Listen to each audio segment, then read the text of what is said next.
the matter? And he said, this is the funnest meeting I've ever been in my life. The best. I was like, oh, okay. I had no idea. All right. All that smart, creative, talented energy in one space. That's not like a regular space. It's kind of amazing. Yeah. And that it can veer off into a conversation about Star Trek and then come right back in to the plans. Yeah. I know I wove Harry Potter in there. I know it did. I know it Yeah. did. Yeah. And it worked. Okay. It did. It worked. It all works. It all works. Anime, it worked. It does. Like right now, I mean, Horcruxes. Is there a lost one? Why I Facebook? don't really know what's happening right Isn't now. working? I don't know. Just, you know. Let me go find my journal. I don't know what's happening. It's not a good situation. Officially live on the Facebooks. We are live? Yes. All right. Yay.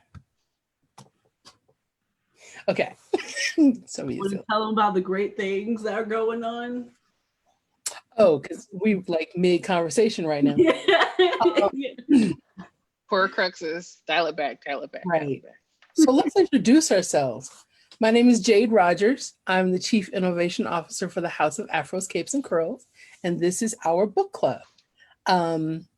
We have Stephanie and Rachel, who I'll let them say something about who they are because they're fabulous, and then we'll talk about the book. Stephanie. Okay, hi, I'm Stephanie and I am in Florida and I love book club, I love game night, I love history class, I love learning about things in our culture, but also being able to deviate and go and enjoy all the science, nerdy, Black girl things that I'm into. So yes, thanks for having me. Thank you. Rachel. I was like, I'm Rachel and I'm in Washington, D.C. and I love book club and game night. And I wish I love history class, but I can't go because I have a conflict on Tuesday nights. Boo. And I like being around all the nerdy magical. So I'm adjacent. I think I'm House of Afro, Capes and Curls adjacent. I just got the door closed on me too, because I like talking loudly in my office as well about all of these wonderful things. And I think it's funny that I'm here because I'm not like a gamer, but I like science fiction stuff just enough to like get in. So. And that's all it takes. I mean, it really could have been knitting and. Well, I wouldn't be here if it was knitting. I would expect this. We do have a couple of knitters. And that's what they nerd out about. So yeah, I'm not anti-knitting. Anything that you are passionate about and you want to share that with other people, we are open to that, all of that. So that's yeah. Thank you all for coming. We also have Mariah, who is on the ones and twos down there.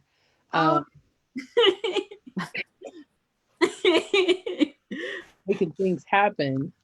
And so right now we're on Facebook. Yep, Facebook Live, and then afterwards, it'll be uploaded onto our YouTube channel that people should totally follow. And if anybody gets so into this conversation that we are having, you can still hop onto that Zoom registration link that would send you here, and then you can pop on your face. You can see your gloriousness and hear your great words. Great. So a couple of weeks ago, we started a conversation about Kindred by Octavia Butler. And that was a deep sigh. I'm sorry. There's so much going on.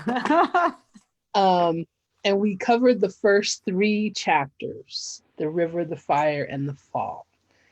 And so today we are really just going to cover the last half of the book and close out the discussion.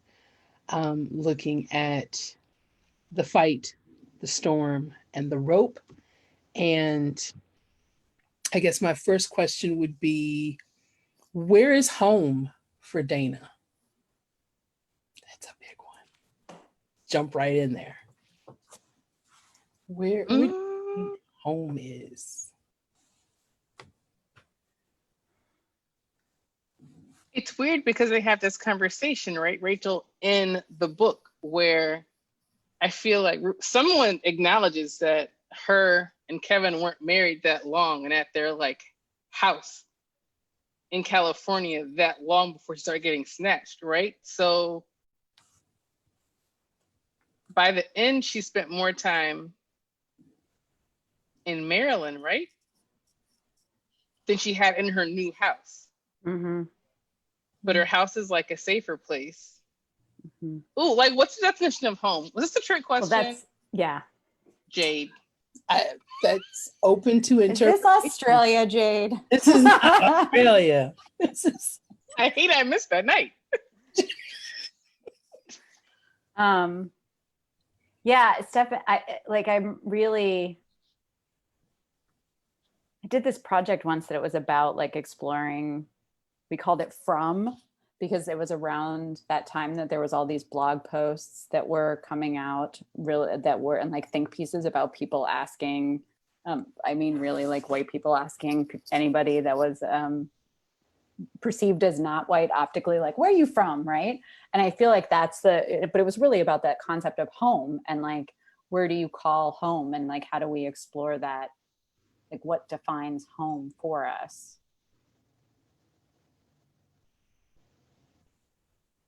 So this is not a way of answering your question, but I think it's complicated because there's one point where she says like, I had my birthday, like technically I turned 27 or something, or 28 while she was in Maryland. Mm-hmm. But she had only been gone. There's only a few weeks that passed in her own time during this entire adventure. I think she intended for California to be her home. Her new home with Kevin is where she intended to make home. So I'm just gonna say California, because that was a hard question, Jade. It's the first question you asked, Jade. So And there's no right and wrong answer. It's just, where do you see her character being at home? I think, yeah. Well, that's a different question. That's a different question. That's a different question altogether. Okay, well, just roll with that one then. I would say it seems like, and I'm feeling a little itchy saying this, but it seems like she is at home with Kevin by the end of the book. I feel itchy. I feel like Stephanie, there's like, see, I'm not happy about it, but I don't know that like home is,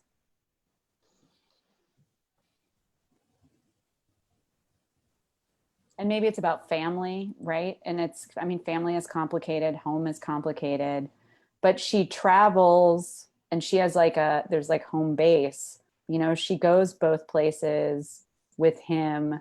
He is a constant. Oh, now I'm thinking about time travel and that idea of constant and needing your constant. There's some time travel show or movie that has a concept of a constant. And so the only thing I can think of as home is with this other person with a shared experience. But also I get to see Dana interact with people she feels in relationship with when she's back in Maryland, and like home being that place you have kinship. Oh, it's kindred. I'm just putting it together. Just do it. Just do it. Do it, woman. Do it. I'm watching it. So she's having kinship with them, right? And when she goes back, the first thing she does is like, where's so-and-so? Where's so-and-so? How is so-and-so? What you mean you sold so-and-so? Like, those are the people that make her feel like home. And she's the most self-reflective when she's there. And I feel like you really get to be in your own home of your body and your mind when you're really spending self-reflective time. And she gets to know Dana better when she's not in her comfort zone home in California. Where is she in California? Is she in Pasadena? Why have I decided she's in Pasadena? Where is she really? It's LA? Do we know? Is it outside LA? That Oh yeah, because it says I'm reading the first. She has a can-sized apartment on Crenshaw Boulevard. Okay. And then in he had my a mind, bigger she's one been on in Olympic. Pasadena this whole time, so my bad. Yeah. I think it's interesting how when she goes back, she does look for people and she wants to know what's going on. But she falls right into a flow of things. Mm-hmm. At one point, when something is happening, I don't know if it was when Rufus was in with the doctor or something, and she's like, well, I'm just going to go to the cookhouse and, can I help in here? Like, she just falls into a routine of, here, give me those things to do. When she goes home, she's just like, take a bath and go to sleep.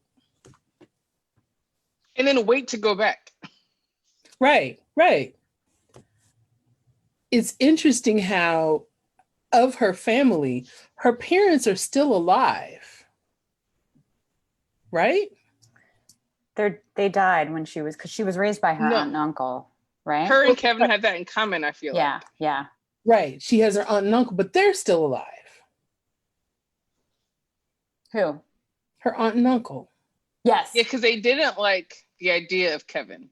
So I know that they exist. Yeah, still. But when she goes back, she doesn't call them. We don't really know anything about her family or her friends in her present time. She has more of a connection with the people in her past than she even does with the people in her present. Mm-hmm. And the family in her past than the family in the present. She thinks about them more. She talks about the people that are past more. The story about her aunt and uncle is just one story, and it's really how they perceive Kevin. Mm-hmm. Mm-hmm.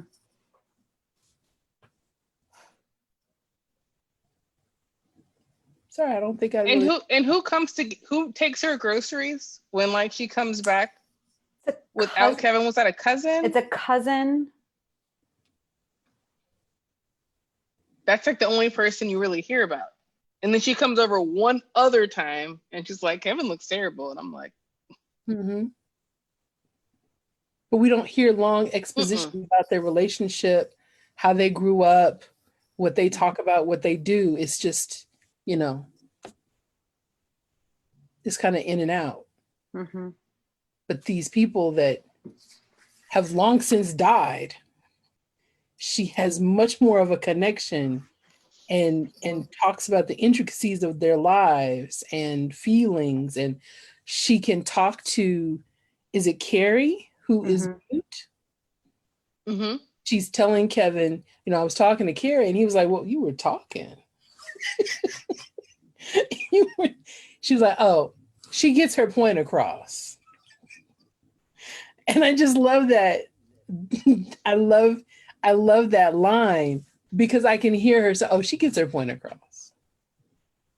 I can see that. Mm-hmm. And she knows Carrie so well. And he was there longer and didn't have, so he doesn't even have the same connections that she does, even though he was there longer. Mm-hmm. Kevin.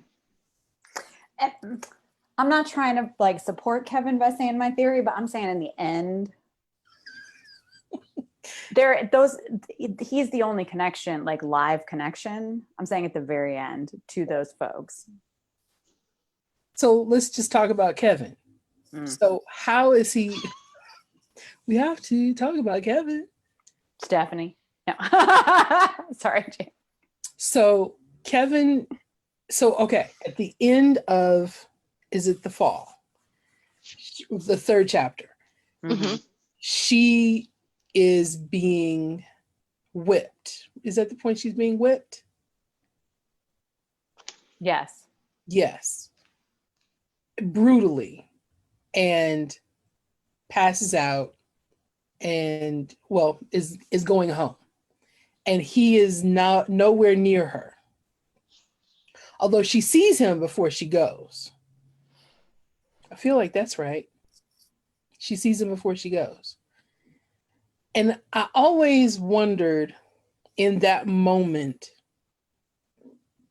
was it that he couldn't get to her fast enough?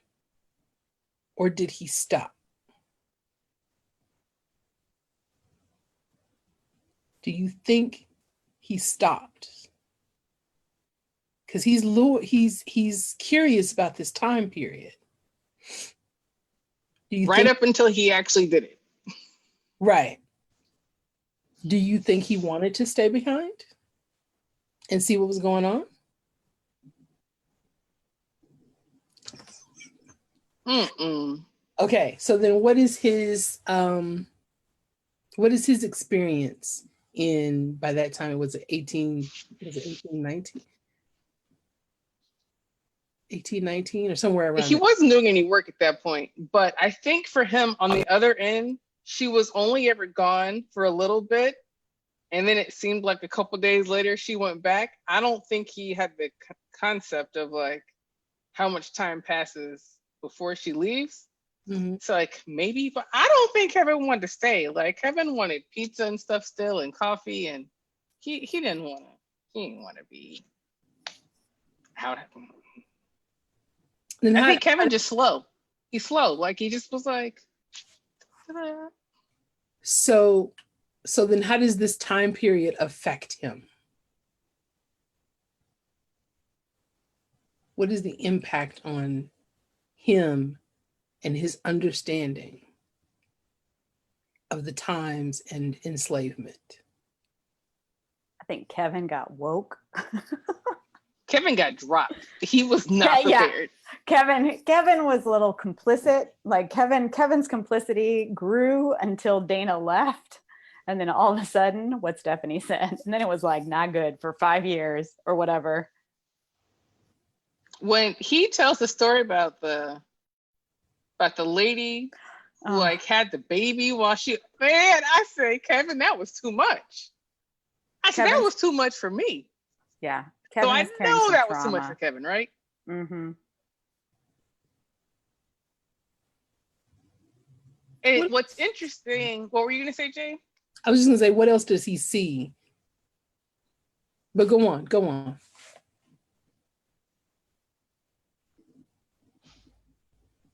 Like, I like that question where he's talking about how he's trying to like basically Underground Railroad people. And he's like, yeah, of course I did. Why would you ask me that question? I'm like, Kevin, calm down, because you've been soft this whole time. But like now all of a sudden you're like, I gotta fix this. It was interesting that he had less patience for like Rufus and people like Rufus. That was like his dislike of Rufus was interesting to me. Like, why do you stick up for him? I'm like, why'd she stick up for you all the time? I'm like, because you're her person. And it's weird that he had that much animosity toward him. I couldn't figure that piece out. Do you all have thoughts on that? Or am I reading it wrong? Did he not have animosity toward Rufus? No, I think he does. I think he doesn't understand why she tolerates. He doesn't understand the connection that Dana has to Rufus. And at some points, I don't even know if Dana understands why she puts up with so much and tries to make him a better person and can look past all of these other things that she knows are true.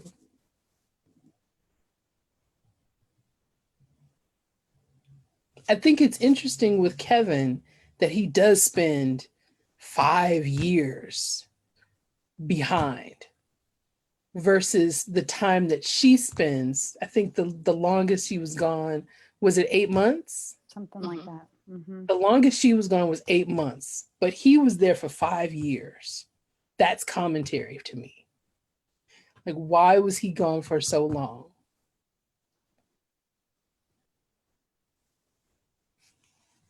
Why did And I? why did he leave so fast?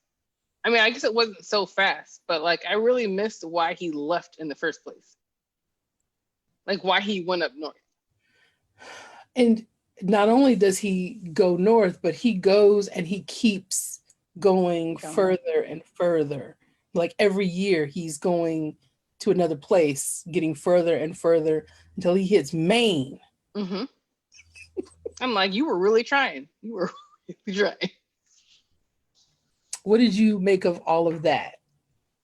The time period and the travel for Kevin. I think he thought it was going to be better the further up he got. And every time he got somewhere, he was like, it's trash here too. I feel like there is something to like thinking this great mystery of like the North and it being this place that's different.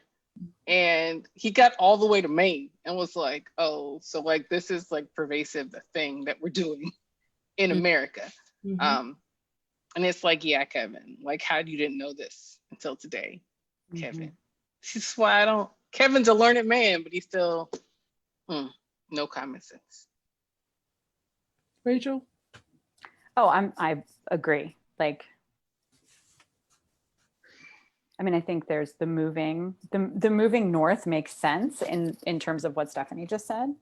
I don't know. It's hard because I keep looking at it from like this, like highly analytical, like how does white supremacy culture work and how is he, right? Like, I mean, the whole novel is just like, how do we buy into the system and how are we learning about the system and how is he, you know, that idea of being complicit and then trying to learn and then like trying to evade the system, being a part of it and then trying to escape it and then coming back into it.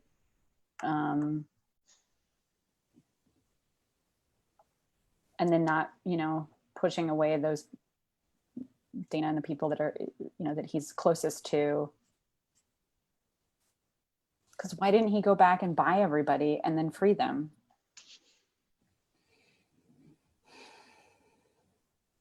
I mean, I don't know, because that didn't work in the plot, I guess. But that's also a lot of money. It is. Mm-hmm. That's also a lot of money. And it's a lot of money. And they're also, it's Maryland, early 1800s. There are legal mandates on how many people can be manumitted in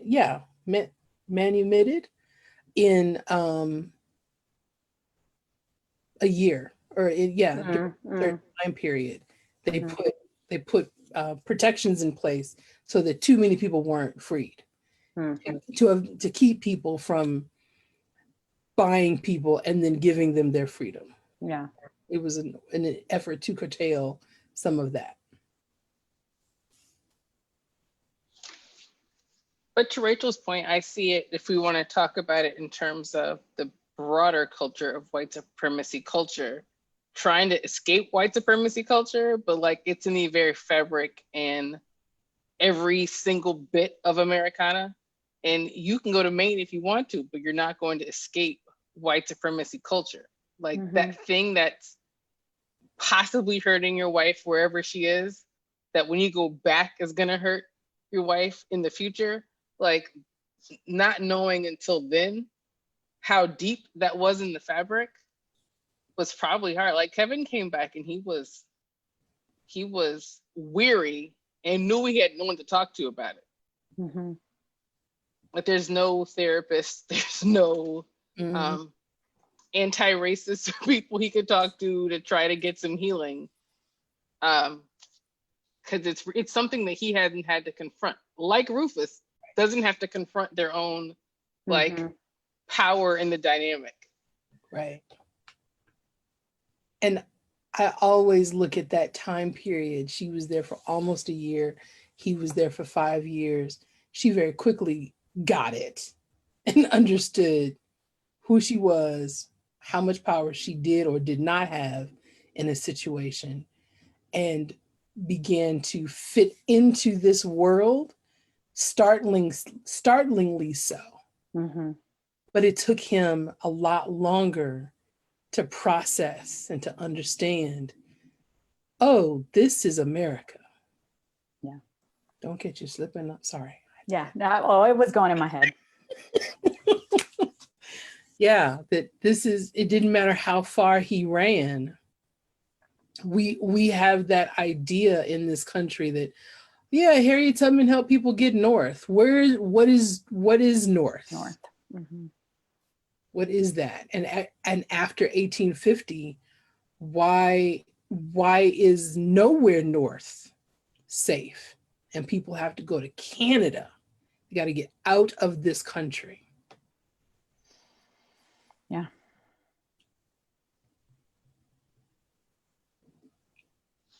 How does Kevin physically change?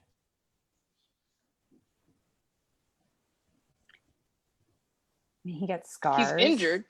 Yeah. Mm-hmm. Which is a little unclear. Like he's got a beard, his Mm-hmm. hair is longer. It's unclear like how he got his injury because he has a scar on his, he's like scarred on his head. There's sort of like allusions to him being in from Tom Whalen to him being a fool or acting a fool.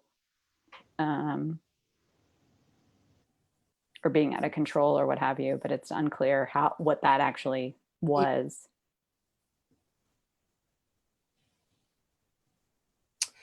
I always linger on that scene where he's in the kitchen trying to work the oven. Mm-hmm. Mm-hmm. He has been gone for so long, he's forgotten how to work the oven.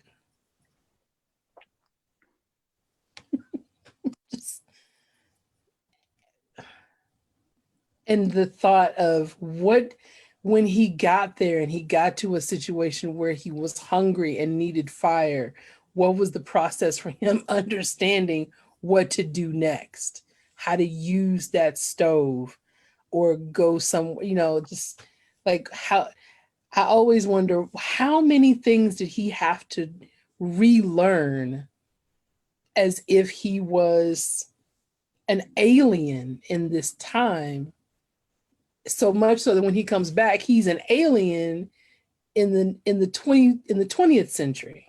Mm-hmm. Because he can't even drive the car.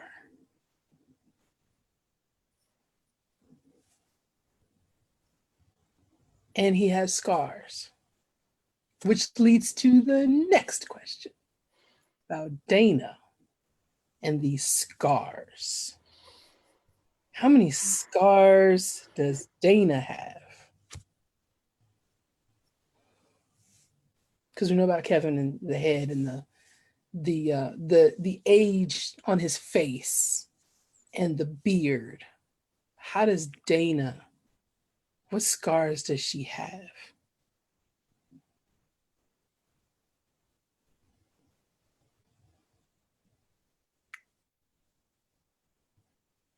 She was whipped. She was whipped twice. Yes. Right? Because the outdoor person, what do we call that person? The overseer. Didn't he outdoor actually person. beat her The once really bad? Controller. Say that one more time. Oh, a lot. So I'm thinking about the one time she went back and then Ruth got mad at her and sent her to the field. Mm. And that was like horrible. And then you're right, the patroller. Mm-hmm. And then the self-harm that had to happen just to get home. The self-harm is what probably Mm-hmm. made me the most sad. Oh, and then I guess Rufus's dad. That's a lot of scars. Didn't he kick her in the face? Oh, she lost teeth. She lost, yeah. He kicked her in the face when she tried to run. And she lost 2 teeth. And then she lost her arm, part of her arm. how did I miss that? Like, how, at what point during the audiobook did I pause and miss that she lost her arm? The end. Actually, and the beginning, because they give it away that she doesn't have an arm in the beginning. Yeah. Like, I think I heard that, but then I'm looking at reading, and then she's like, I'm patting where my arm should be. And I'm like, what? I'm like, girl, what happened to you? I thought you just cut yourself. What? Like, I think I read it and just decided that I couldn't deal with that at that time. I was like, no. I thought that was maybe part of the imagination. No, that's a real thing. That really happened. That really happened. So, okay, I guess, I mean, we're talking about the second half of the book. So, Rufus,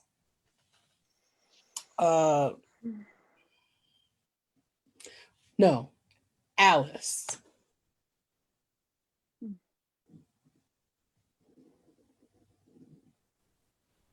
This book has got so much stuff in it. It's like, okay, so Alice, let's just start there.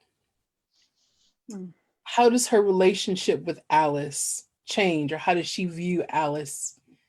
Does she view her any differently in the second half of the book? Does Alice go through any kind of metamorphosis?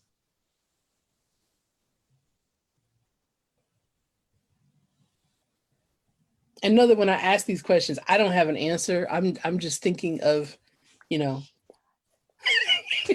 I don't have them written down anywhere. This is just Rachel, I'm practicing my backing up. So Stephanie, I'm like, Mm-mm. don't be the first person to speak.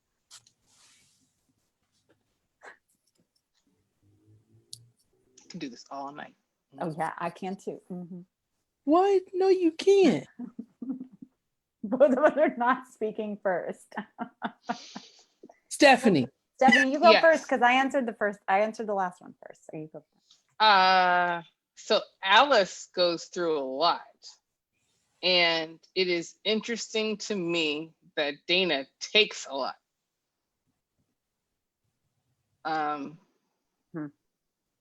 That she is sometimes short with her, but she is still very forgiving of her because she knows that she's been through a lot. And even if she's matter of fact and to the point and like, I can't tell you what to do. You got to make these choices on your own. Whatever decision you make is the decision you make, but also still gentle with her humanity. right? So somehow she's tough and gentle at the same time. I don't know how she does it, but it's like a very special Dana way of engaging. And Alice calls her out one time and says, "Why do you let me run you down like this? Yeah. Why do you take it?" So then Alice also knows that she is taking it out on the person that is closest to her. The person she can who will take it. Mm-hmm. Alice is tragic. The whole thing is tragic. Oh, it's so the terrible. fact that Black women have to make hard choices all the time. It could just. And how many children did she end up birthing? Is it 3? 4? Because did 2 passed and then 2 lived, or is it 5? Did 3 pass? I thought it and was 2? 5, but like I may have lost something in my math. Well, 2. It's Joe and Hagar lived. And were 2 sold? 2 were 2 sold, or were 2 sent to his mom's, or sent to. No, Joe and Hagar were sent to his mom's to get. Okay. Right. And he said he sold them. Right. But he didn't. But I can't remember if 2 passed or 3 passed, because they were ill as little ones. And that doctor was really bad. Well, that is medicine at that time. Mm-hmm. She was like, you know what? Don't let that man touch your children. Just FYI, if I'm not here, don't let that man Don't touch do your that. children. Bleeding. Because he was also just a bad doctor. Oh, yeah. leeches. That's real. Let's just pause there and say leeches. That's a way to solve problems. Like, bro, it's never helped anything.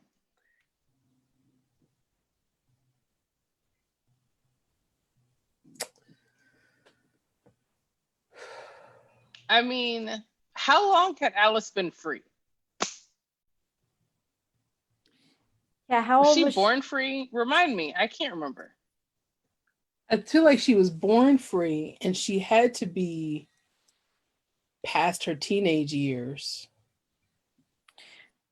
Yeah, was she an older teenager when she ran off with Isaac? Or Isaac, was that his name that she was with? Her husband, I husband. cannot remember what his name is. I thought it started. Seems right. Yes. Yeah. And then they caught. So 20 seems like our perception of how old she should be, but I feel like she might have been in her late teens. Do you know what I mean? Right. I just can't remember. Just her finding out that she wasn't free anymore was like the roughest thing I've ever read in my life. I was like, is somebody gonna tell her? That's because she knew. Like, how do you not remember anything? You're like, I know freedom though. Yeah. It's really amazing. Anyone who doesn't have it, like, I'm looking down on you. Why are you looking at me like that? That was hard. And how easily freedom is dismissed. Mm. It's nothing that is guaranteed. Freedom was not guaranteed. And that's why this is earlier than that, but in the 1850s, when people are leaving the country because people are being picked up off the street in Philadelphia and New York, they're being picked up, and you have people being picked up and enslaved that have never been slaves.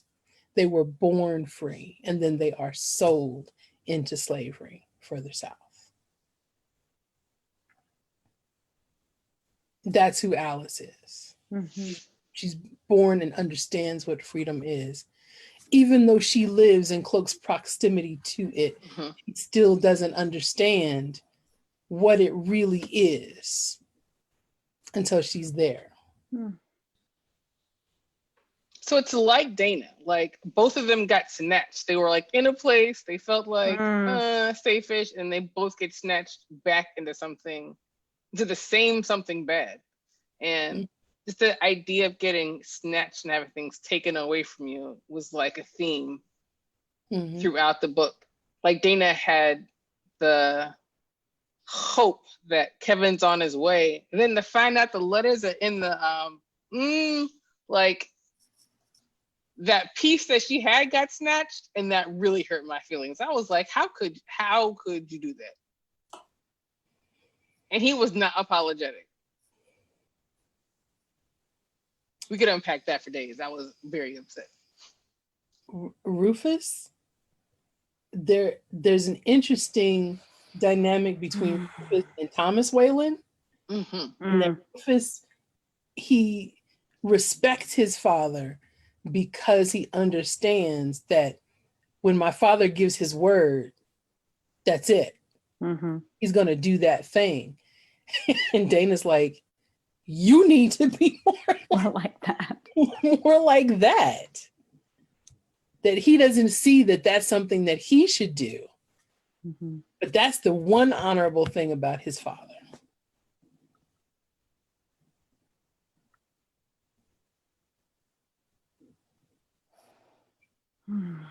I also spent a lot of time this read thinking about Alice, and Dana didn't want to participate in Rufus raping Alice. But at some point, she had just resigned herself. He is not going to leave her alone. And Alice knew he was not. Like, the fact that there was just no question about it. and there was no getting around it. And he was going to take her, whether she liked it or not, but he wanted her to like it. He wanted her to like him. But even if you don't, I'm gonna take what I want. Mm-hmm. And there was no discussion of any other love interest for Rufus, right? Like there was no county girl who would come back who had her eyes set on him. Like there was nobody. Nope. Like that was his person. And for everyone to know the thing that's like most humiliating to you, like I don't even know what that feels like.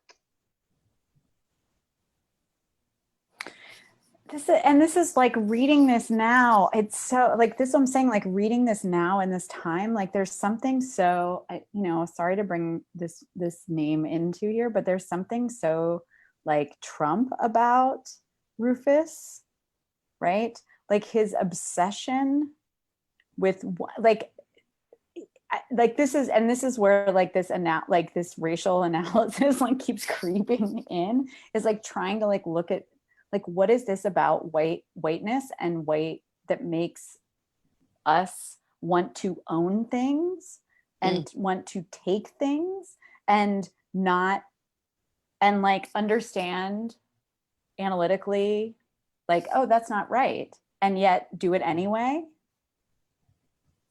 and like hear a counter argument and be like, oh, I really get that, but I'm going to do it anyway, right?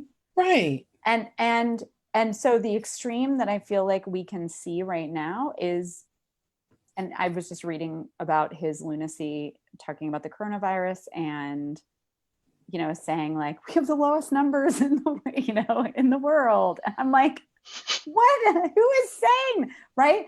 And so like, there's just, because it's about the self, like there's such a self-centeredness that like when Stephanie, you say like, how does he not, I mean, I'm sort of extrapolating a little bit what you're saying, is like, how is he not embarrassed by that? Like, how is he not embarrassed by us, everybody knowing that Alice doesn't want Rufus? How is Rufus not embarrassed? How is Trump not embarrassed by his behavior? But how is Rufus not embarrassed? It's like, because he's right. Because he's on top. He's the best. And they're literally not human. They're literally like they're the and I don't understand, like I can't comprehend that thought pattern, but like if everyone who is enslaved is like literally not human, and so their thoughts they're not even registering, and anybody that's below Rufus is just below him, that is white, and so their opinions really don't matter to him. Like that's how sick whiteness is, right?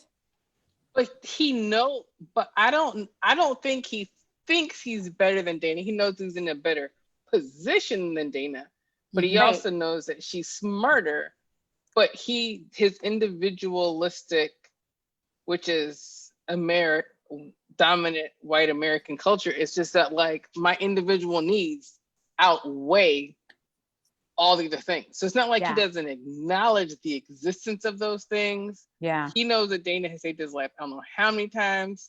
Don't bring that doctor in here anymore because he can't save you. She's like, do you have malaria? Like she's out here trying to be an epidemiologist in the middle of nowhere. Like, we need some tents. Hold on. I'm like, what? Dana is really doing the most right now. He knows that she is something. He knows Alice is worth something because he loves her. His love might be ugly. His love might be not what anybody would request. But his love is love. And it's just that individual, what I want is more important. So his love is just selfish. So I think agree. I'm with you. Yeah. So selfish. Like he is scared to not exist with Dana. When he pulls that gun out and he's like, listen, but you're not gonna leave me today though. He's like this average, everyday abuser, crazy guy. I know your husband's here. This is great. Listen, you will die before you leave me. Like, what is that? Like, that's about you, Right. not about the other person. Like, that was bad. And that's what I think I'm saying. Like, I think you're saying it more beautiful than I am. And I mentioned our current president. So sorry. But I think that's white America. And I think that's whiteness, is that love, that possession. Love is possession. Love is ownership.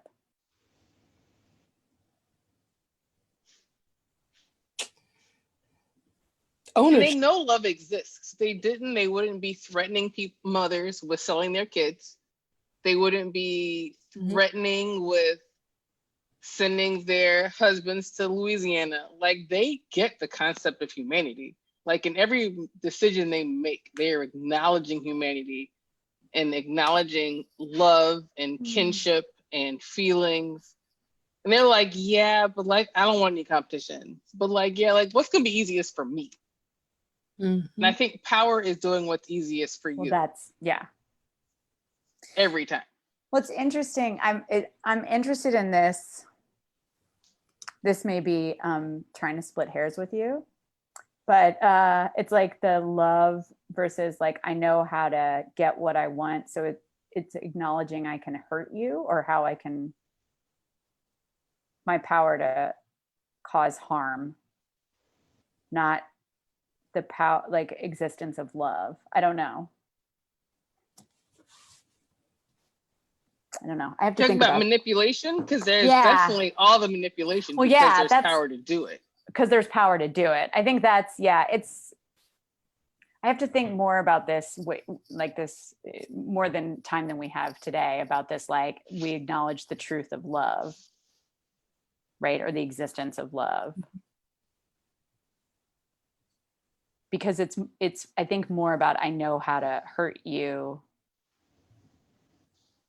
and it's to take the thing that you have, because it goes back to that saying, like, love is possession, and it's the thing that you have, and taking that away from you will make you sad and submissive. Yeah. And non-resistant.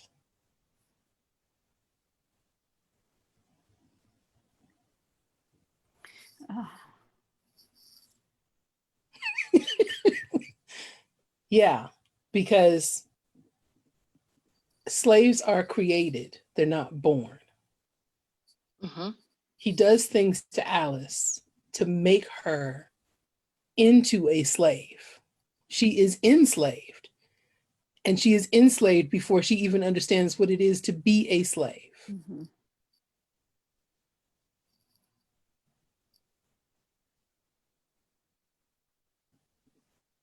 But even in her submission, it's not enough for him.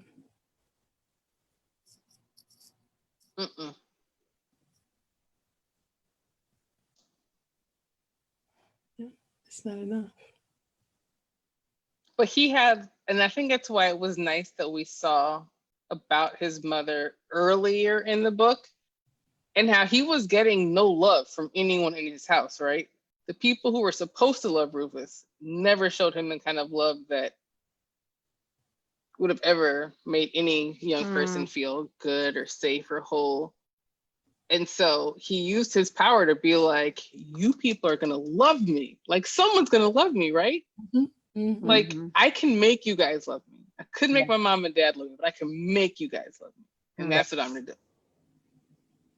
And when anyone shows Dana a modicum of attention, he sells them off.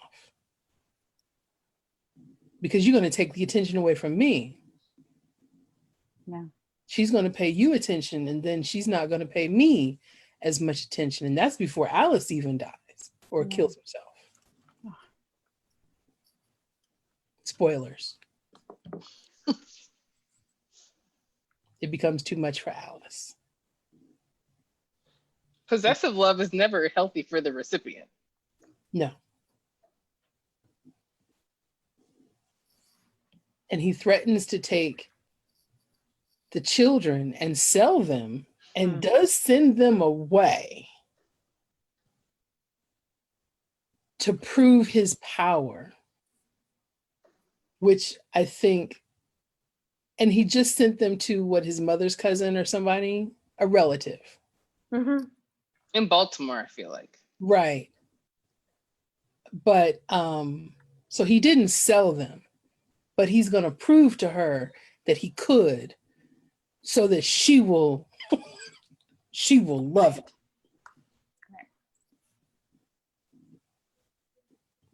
But she can't. So but how does Dana find a way to love him, or love him the way she loves him? Does she care for him? I don't know. She does something. I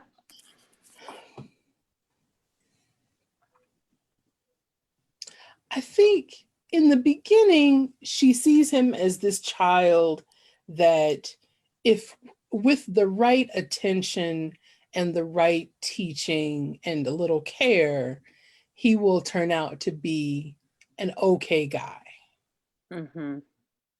And the older he gets, the more he continues to regard her as a person that he will care for, but he's not changing. He's down a path.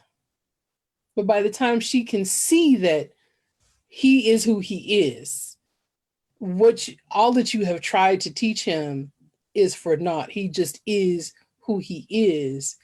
She is on the floor. He has hit her. Yeah. And it sends her out into the field of work. That was the worst. Oh. Don't make me do it again. I was like, this is classic abuse. What? Yeah. Why'd you make me do that to you? I'm like. Right. Like, because you did it. It's your fault. I'm treating you like this because you did something wrong. I'm not the bad guy. You are.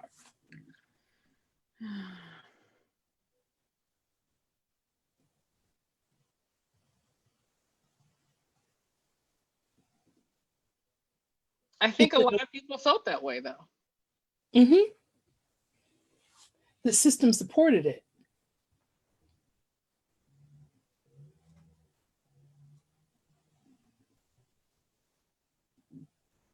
That's how the system was set up, to support the idea that the people that are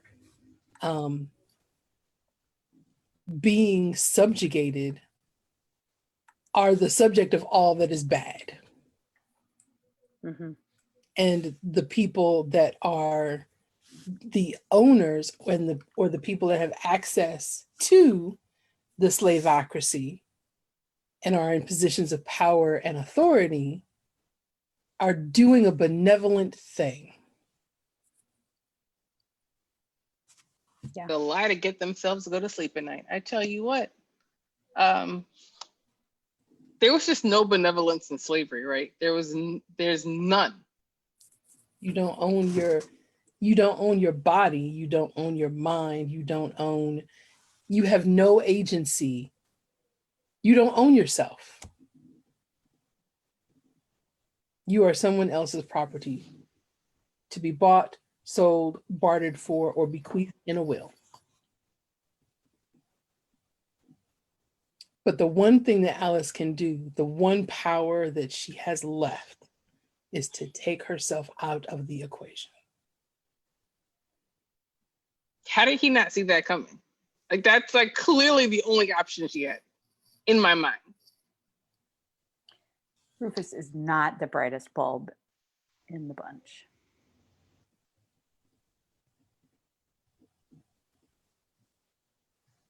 And suicide was an act of resistance. Mm-hmm. Mm-hmm. It's the ultimate act of resistance, but it is an act of resistance.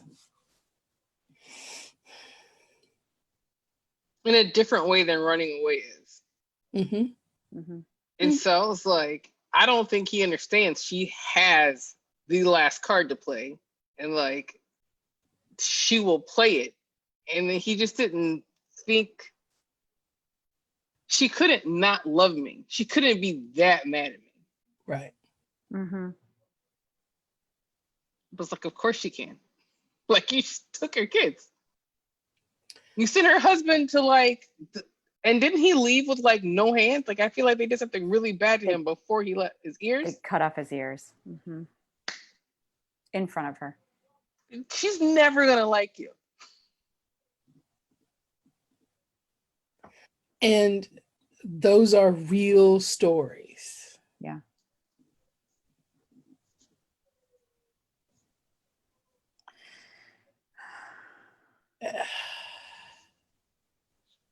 It's an amazing way to learn about slavery and to understand the day-to-day that people were actually going through and understand what the horrors were on a day-to-day basis. And that's something that history books can give you the information and the facts, but and even the like slave narratives can give you what people went through, but they don't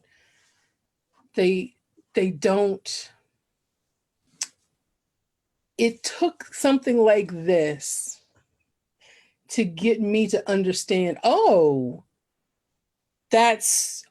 no, every day. Like you get it, but then you don't really get it. It's like two different processes. Mm-hmm. And through these characters and through these very real stories, it's a fictional story. And there's a bit of science fiction in there, but to get her to go back. But this is what really was happening. And this is just one story told over the course of years. Yeah.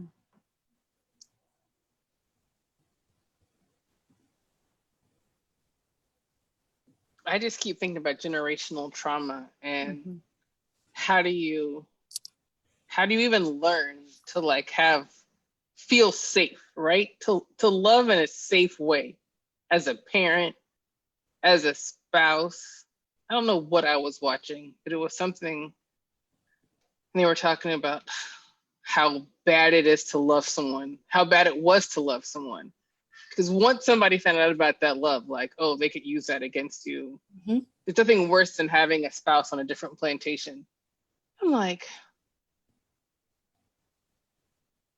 and it where wasn't were the people whose humanity who enslaved the people? Because those are the people with no humanity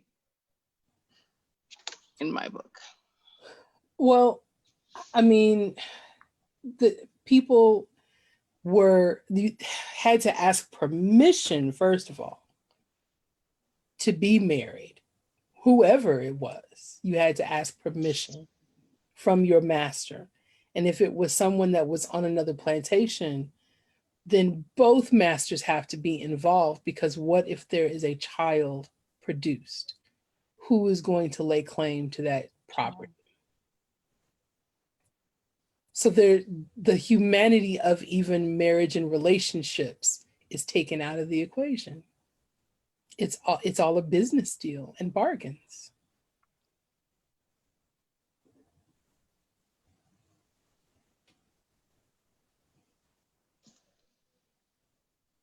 And that none of that is guaranteed at all.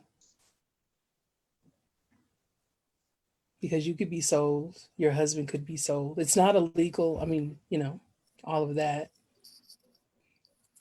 Because property can't go into a legally binding contract. Marriage is a contract. And you don't own your children. Which is why some women will abort, maim, scar, or kill their children. Mm-hmm. Another form of resistance. The one thing that they can do.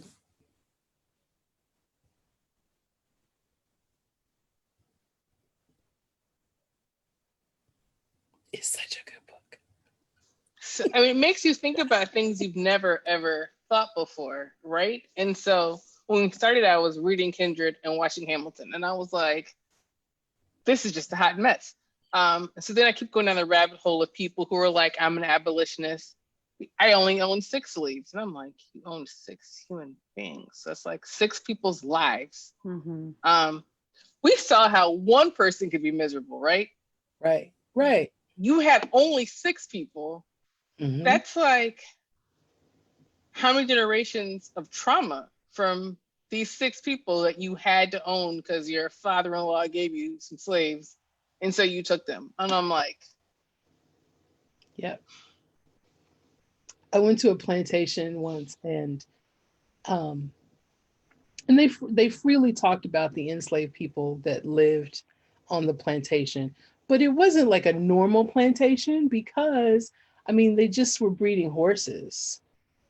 So they weren't like picking cotton or anything. That's what they're saying. They weren't picking cotton or anything. They were still slaves. they weren't free, right? They had no agency, right? Hey, they're still slaves. And the whole conversation around the house and the field. She was always in the house and she was always doing things in the house. But once she went out in that field, One time. For half a day, a quarter of a day. Right. It was too long. Mm-hmm. But being in the house had its own dangers for other people in the house. Not necessarily for Dana, but if Alice is in the house, constant access. Mm-hmm. That's the danger in the house. It's the danger for anyone that is there. There's no safe space anywhere on the plantation. In the house. Space. In the house has always, in my mind, seemed like a scarier place to be, because the lady of the house will wield some power in some different ways to be maliciously horrible. Right. So it's always seemed more dangerous to me to be that proximal to someone's every whim, flitter fancy, how power trickles down. Like, I may not have power with my spouse or with my dad or with my father-in-law, but I'm gonna show you who I have some power with today. Mm-hmm. Nobody wants to be in the receiving end of that. Right. It's the same as Alice with Dana. She wielded the power against the person that she had access to. Mm-hmm. That's what masters' wives, the mistresses of households, did on a day-to-day basis. Tema, who told on Dana when she ran away? I can't remember all of a sudden. Liza? Was it Liza? If you say so, I do not remember. I'm just like, wait a minute, how did that happen? I don't remember either. I remember being disappointed, like, your own people. But, I mean, yes, they're a snitch, but there's Liza. Okay. Sorry. Thank you. You're welcome. Oh, the internet. There's this reality of if you knew something and you didn't say something, and somebody finds out that you knew something,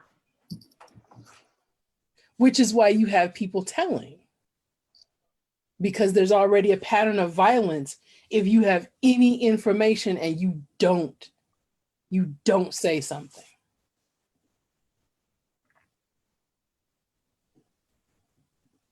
Didn't Mark Vesey? Oh, the revolt? Yes. Mm-hmm. Or is it Gabriel? Oh man, I get them mixed up sometimes. Who had the pyramid? I think it's Demar Vesey, and the planned attack, but he didn't tell everybody. He told a few people, and then they told a few people, and then they told a few people, but no one person knew the entire plan. but he says specifically, don't recruit anybody that is in the house. Yes. And then somebody found out. Right. And told. Right. Because they were in the house. Mm-hmm. And I've always looked at those people that are in the house. They have a level of stress and anxiety that even the people in the field didn't necessarily have. Because the people in the field, at least they have numbers. I mean, there's no ideal situation in either of these situations, but they have access to spaces that they can at least be apart. They're still observed 24 hours out of a day, but they have space away from where they work. People in the house are in the house. They sleep in closets or under beds or in attics. They are constantly under surveillance and they don't have access to the outside. So the fear that you would have in knowing something has to be overwhelming. Like I can't, I'm going to get in trouble. I'm going to get in trouble, and my family's going to be in trouble, and other people are going to be in trouble. Somebody's going to die. Someone's going to get hurt. Someone's going to be punished. I'm going to be punished, or someone else is going to be punished. Nope, I got to say something. I can see that thought process. That it wasn't just, oh, I know some stuff, I'm going to tell. I don't think that that's what it was. I think it was more the fear and the anxiety and the pressure of being terrorized inside every day of their lives is a different pressure and stress being terrorized outside. They're both terror, but they're used and wielded in different ways, and they're pitted against each other. I think that people inside have more insight. Like they know how bad the people are. They know, like when you get to sleep with the enemy and like you get to see the enemy all day long, you're like, you will sell all of us out. Like right. There's no faults. Like if I'm good enough on Tuesday, maybe on Thursday I can get no, like you know exactly how their mindset is. You know that this guy's not really into religion like that. He's never had any church people over to the house. Like you know them. You know the inner workings and the day-to-day living of the people that live in the household. And that knowledge is powerful, and also the reason why they will pit the people in the house against the people in the field. Because if those two groups of people ever conspire, they're dead. Because the people in the house know where the guns are, they know where the money is, they know where the paper and the passes are kept. They know everything. They know everything. Well, that's why I was shocked, because Dana was like an in the house person. And I'm like, did they know how mad Rufus would be? Like, I was just wondering, like, what was going on? Because Dana didn't really belong there, right?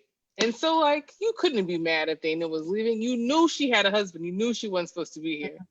Mm-hmm. And instead of Dana being mad, she's like, I made the mistake of going to lay down.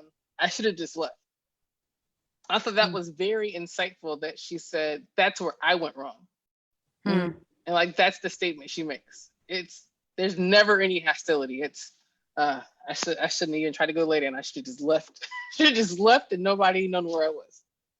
That's my bad. That's on me. That was interesting.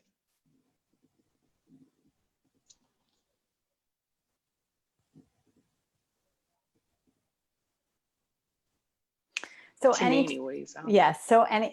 was gonna say, so anytime things like that came up, that's when I was like, so where is that in terms of internalized oppression? And where is she trying to own things that really aren't on her at all?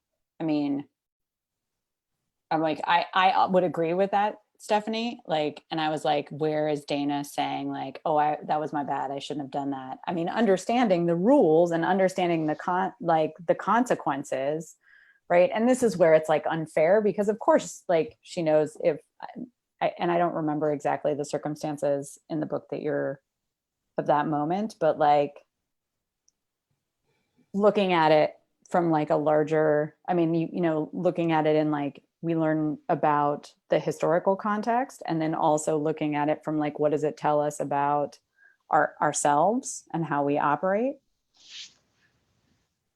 Well, and that collective culture of us not trying to get someone else in trouble, right? So yeah. Dana knows if she leaves, she could potentially get other people in trouble. Right. The person who told could have potentially gotten in trouble, because if someone's like, well, she got up to go to the bathroom, they're going to be like, so you got up, like what happened? Yeah. So I think it felt less like internalized oppression and more like that collective, like, I didn't set this up to be great. You did see me leave. Mm-hmm. I should have just left when I first got my stuff together, but I went back and like in my mind, I thought this would work out. It didn't work out. She just never experiences the rage that I feel like I would have felt, because I was like, oh my God, I want to leave here. Where is Kevin? And also she waited too late to go get Kevin. Like they had been told her to go get Kevin. Yeah. Yeah. And I don't remember what you're referring, like the moment that you're referring to. Which part in that book was that? The lying down part.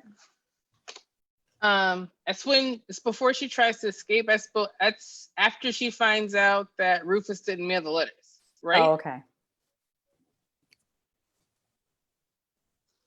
Let's say that is. I like that I can remember Liza, but I can't remember that. That shows you my critical reading. And I think I'm with you. I think I'm referring to like multiple times throughout the book that she sort of accepts things from Rufus, that she accepts a lot of stuff. And I'm saying like, why are you accepting this? And and you know, my pop psychology degree in critical race theory is not worth anything because it doesn't exist, right? So what makes us all complicit in these systems and to keep going, right? Because she has the power and has the knowledge, and as she's, you know, there's that like questions about like, when does she stop becoming an actor?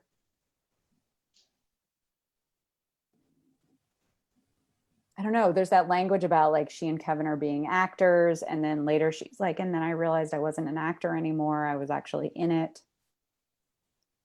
I mean, what does Dana have the power to do?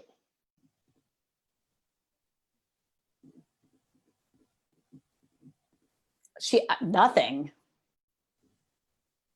Other than use the knowledge that she has, what little knowledge that she has about the situation, nothing different than anyone else.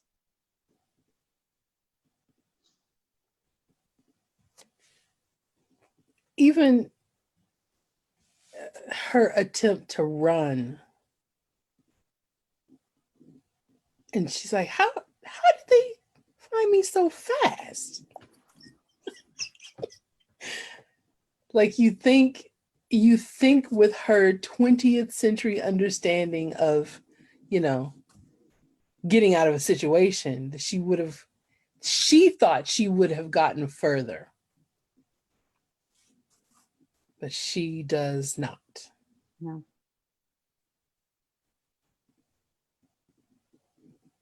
And I think Stephanie and I were talking about, she's in Maryland, and how do you run? Just the terrain that you have to get through to make north, and all of these waterways. It's so easy. The mountains.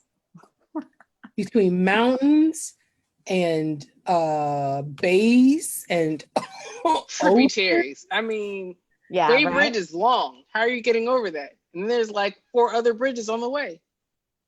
I spent lots of time in Eastern Maryland, so it really creeps me out. Obviously, someone from California thinks that they can just go north. Yeah, she's seen the map. She studied it. She knows. But like, I've been in Easton where you're like, okay, this is great. It's such a unique little place. Yeah. And every time you take a bend, you're like, how was the water right there? Yeah. Like when you're driving, you're like, how was the water right there? Like I just left it Yeah. Right. over there, and now it's over What here. water is this? Like, where am I? How does this? Yeah. So that part was hard for me, having spent time where this book is set, Mhm. having traveled down the road to St. Michael's from Easton, and being like, when I get to Easton, I'm always like, wow, we've come to the middle of nowhere to relax. And I'm like, we're in the middle of nowhere. Like they just got a Chick-fil-A. Like we're in the middle of nowhere. And a Chipotle. It's the middle of nowhere. Like it's far to Annapolis. That's going the wrong direction, right? Like Philadelphia is an hour and a half in the car. Yeah. Going like 75. I was like, it's that And you close? go over 4 bridges to get there. Yeah. Yeah. Yeah. Mm. And it's not that far. We know that a lot of people that were in Maryland, or if you could make it to Maryland, you could get to Philadelphia pretty quick, or not pretty quickly, but it's an easier journey than if you're in Mississippi or Alabama. It's doable. But still, that's a lot of water. So much. And when she and Kevin go back at the end of the book, and they're crossing what is now a bridge and thinking how easy it was to get over here because they're on a bridge. Mm-hmm. That to imagine running.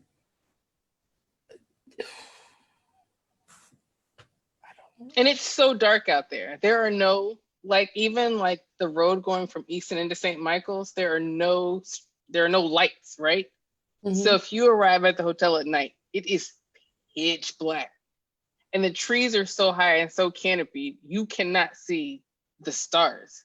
So I'm like, please explain to me how y'all got free. Like, I have this whole new level of appreciation for all it took you to get to the decision to run away.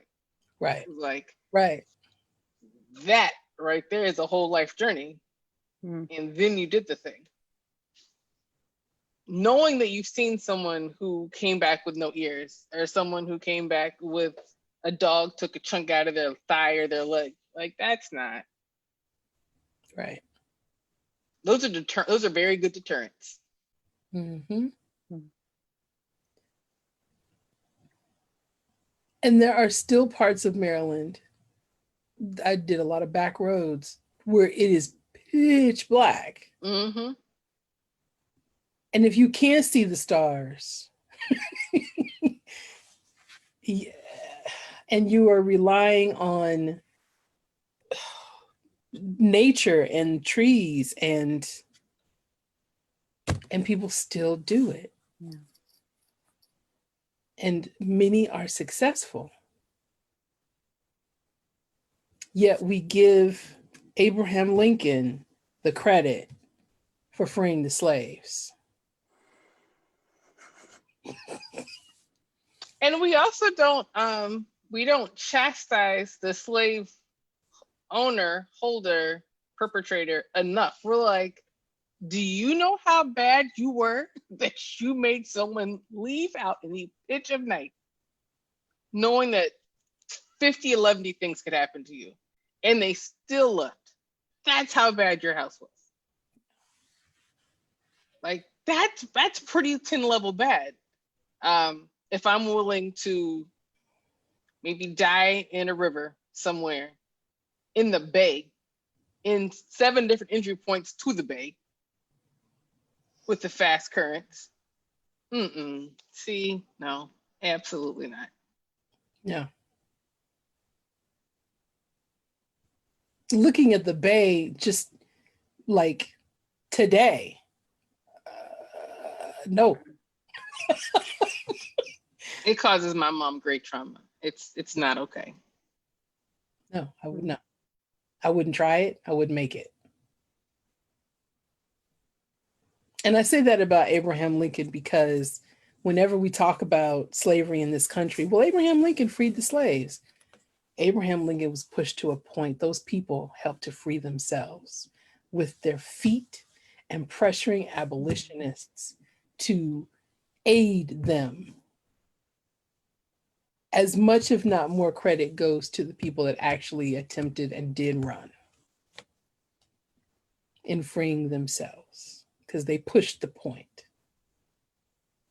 If they hadn't been running, the abolitionists wouldn't have had anything to lobby for, to pressure Congress to make changes. People were running. And he had to free them because the founding fathers were not bold enough to actually write a constitution that actually made a lick of sense. I'm like, no, like you can't. Well, they just, they just tabled the issue for another generation to deal with. By writing it into the Constitution that Black people weren't actually fully human. That's how they tabled it. Yeah. We're the merciless native savages. They wrote that down. Exactly. They wrote that down after signing some treaties and committing environmental warfare. They're like, okay. Yes, it's gonna be a no for us. And I just don't. So that's the parallel to me right now. That's the economy matters more than anything. And I'm like, you know, we died for the economy before, right? Like we got to open the economy. The economy is so important. If people die. I'm like, see, now your American history is showing because you're just doing the thing that we were founded on. And that's the part that's upsetting to me. Well, we learned nothing. We wanted to go back to the way that it was. I think that again, very open about that fact. But if we really understand what America was,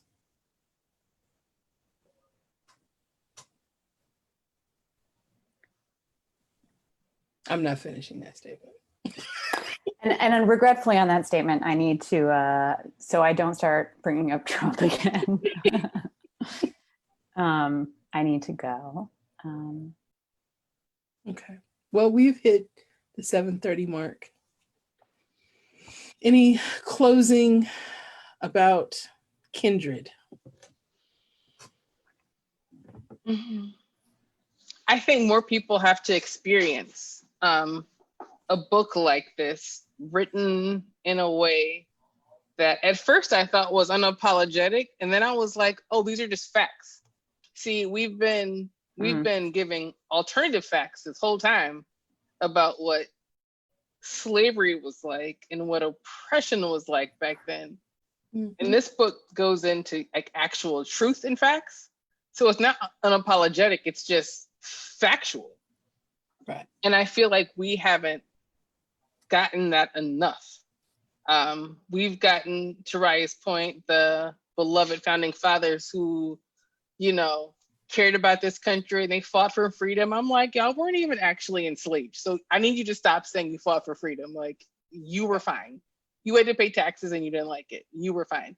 We need to be able to have conversations like this also. So I think these books aren't just good for individual self-actualization, but for like dialogue with people. Like, I've never felt so strongly that book club is going to be necessary for lots of people as we re-examine things with a different kind of critical eye that we have gotten because of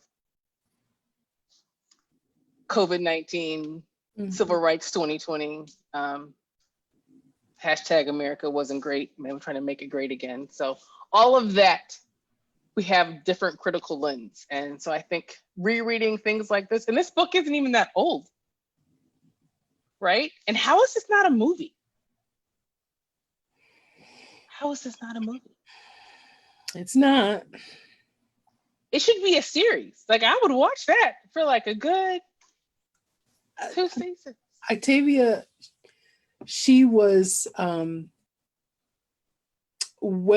she won awards for her writing and for her work, but even in her lifetime, her books weren't necessarily flying off the shelves.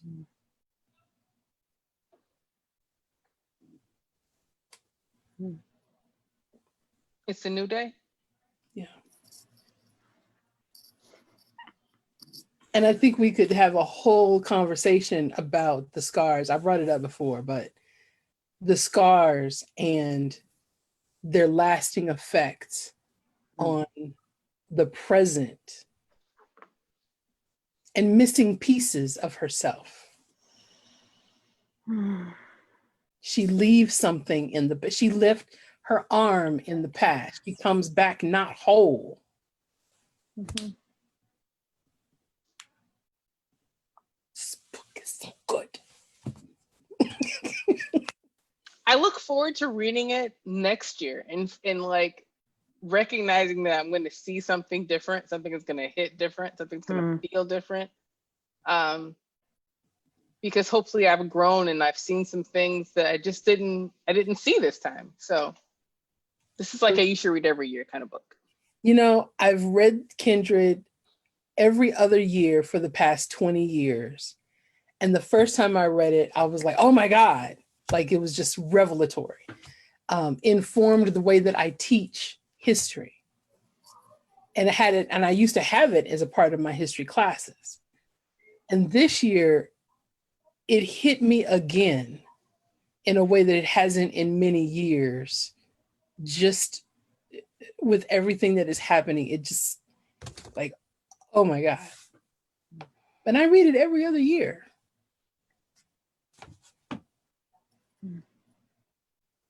Rachel, did you have any closing thoughts?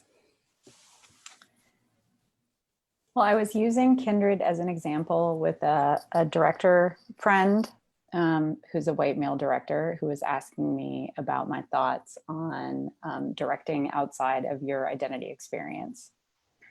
And I said, like directing plays outside of your identity experience. And I said, I don't know how to address that question right now, but what I can tell you is, so I'm reading Kindred for the second time and I'm reading it in this book club. And I said, I don't believe that, I truly don't believe that this book can be written by anyone but a Black woman. I mean, a Black man can write a different part of this book, right? Like a different version, but that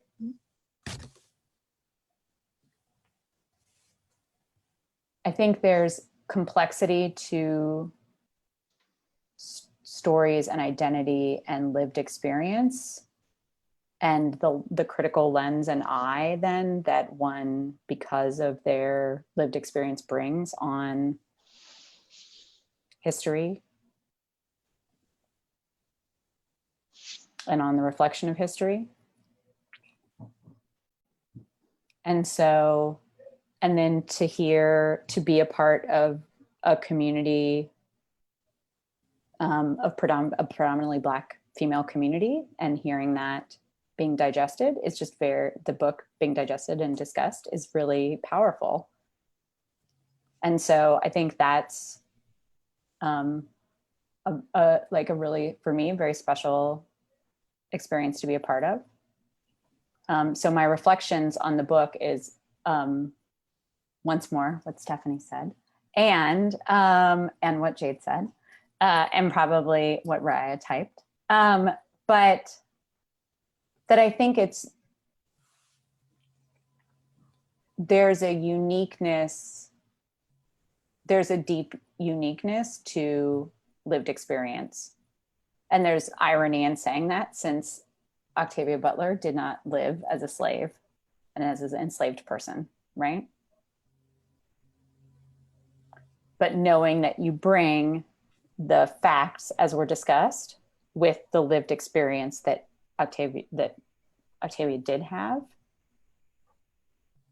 and her perspective on those, I think is what makes it so rich and so real, because she does know what it's like to be a Black woman. Mm-hmm.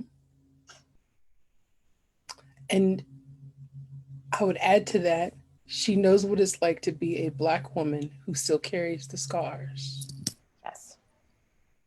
Which is why she wrote the book, to approach the topic in a very different and accessible way. And it's the only one of her books that goes backwards in time. Mm-hmm. Everything else is very future forward and very sci-fi. Very sci-fi. This one is the least sci-fi and the only one that actually goes back. Thank you all so much for going on this journey to Maryland, 1815, with Dana and Kevin and Rufus and Octavia Butler. Thank you. Thank you. Thank you, Jade. Bye, friends. And bye.